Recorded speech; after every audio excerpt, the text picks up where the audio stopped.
Bismillahirrahmanirrahim. Assalamualaikum warahmatullahi wabarakatuh.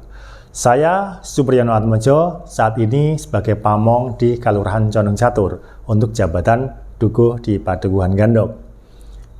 Nah, saat ini saya sedang menempuh studi di ilmu pemerintahan di STPMD APMD Yogyakarta. Nah, teman-teman, di video ini akan saya sampaikan mengenai apa itu RPJMKAL atau RPJMDes, ya, Rencana Pembangunan Jangka Menengah Kelurahan atau Desa. Nah, RPJMKAL atau RPJMDes itu adalah dokumen perencanaan pemerintah kelurahan untuk jangka waktu 6 tahun pemerintahannya, ya, dan merupakan penjabaran dari visi misi pemerintah kelurahan yang memuat arah kebijakan keuangan, kebijakan umum, kebijakan program-program pembangunan, dan meliputi bidang-bidang penyelenggaraan pemerintahan, kemudian pelaksanaan pembangunan atau pembangunan desa atau kelurahan, kemudian bidang pembinaan kemasyarakatan kelurahan, kemudian bidang pemberdayaan masyarakat desa, dan satu lagi adalah kebencanaan. Nah, bagaimana RPJMKAL itu disusun? Nah, tahapannya adalah sebagai berikut, teman-teman. Ada 3 tahap. Yang pertama tahap musyawarah padukuhan atau musduk. Di situ isinya adalah proses jaring aspirasi masyarakat tentang usulan pembangunan apa yang akan dilakukan oleh masyarakat. Bisa fisik, bisa non-fisik. Nah, itu nanti disampaikan oleh masyarakat melalui tokoh-tokoh masyarakat setempat, bisa RT, RW, dan Dukuh. Kemudian diutarakan atau ditampilkan pada proses musduk itu, musyawarah padukuhan. Siapa yang hadir di musduk itu adalah unsur pemerintah kelurahan, unsur BPKAL atau Badan Permusyawaratan Kelurahan, dan juga unsur masyarakat yang ada di wilayah tersebut. Nah, di situ kemudian disepakati usulan program pembangunan dari masyarakat, di list fisik dan non-fisiknya, kemudian disepakati dalam sebuah berita acara. Hasil atau dokumen berita acara tersebut dari musduk itu kemudian dibawa ke kelurahan untuk disatukan dengan padukuhan yang lain, satu kelurahan itu dalam yang namanya musyawarah tingkat kelurahan atau muskal. Siapa yang hadir di sana adalah pejabat lingkungan pemerintah kelurahan, lembaga-lembaga yang ada di lingkungan kelurahan, ada PKK, Karang Taruna, dan sebagainya, kemudian ada tokoh masyarakat, kemudian ada muspika atau musyawarah pimpinan Kapanewon, ada penewu dan perangkatnya, ada Koramil, Polsek, KUA, kemudian Puskesmas, dan sebagainya.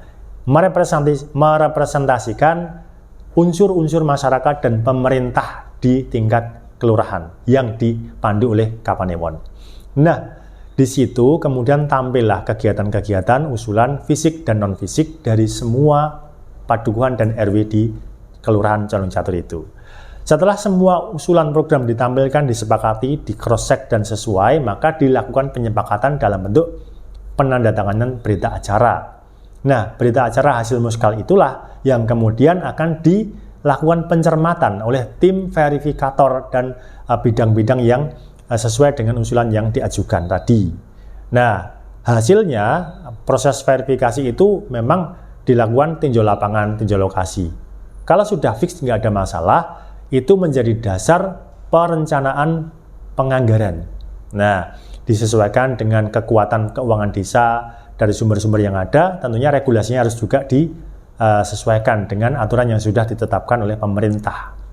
Nah, kemudian hasilnya akan muncullah kemudian draft usulan kegiatan dan penganggaran yang hasilnya adalah dimunculkan di Musrenbangkal atau Musyawarah Rencana Pembangunan Kelurahan. Prosesnya itu musyawarah penganggaran itu dilakukan oleh pemerintahan kelurahan, yaitu BPKAL, kemudian pemerintah kelurahan yang di dalam sebuah musyawarah perencanaan pembangunan dan penganggaran.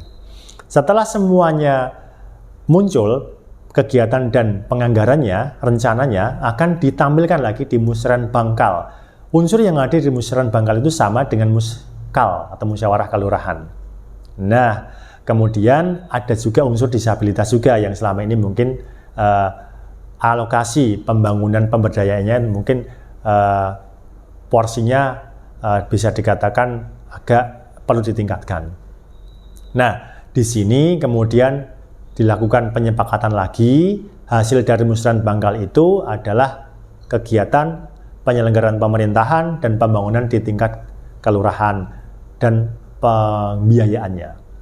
Setelah semuanya sepakat, itu akan menjadi bahan bagi pemerintahan kelurahan, tentunya dipandu atau dibimbing oleh pemerintah kecamatan untuk penentuan tahap perencanaan teknis pelaksanaan di lapangan, yaitu kemudian kita kenal dengan penerbitan atau penyusunan perkal atau peraturan kelurahan. Itu menjadi petunjuk teknis nantinya di kelurahan, di masyarakat untuk melaksanakan pembangunannya oleh pemerintah kelurahan. Teman-teman, demikian informasi seputar RPJMKAL yang ada di Kelurahan Condong Catur kami. Nah, nanti kalau ada yang ingin berkomentar atau bertanya bisa di kolom komentar ya teman-teman. Dari kami cukup sekian, semoga bermanfaat. Mohon maaf atas segala kekurangan. Assalamualaikum warahmatullahi wabarakatuh. Salam Desa Membangun.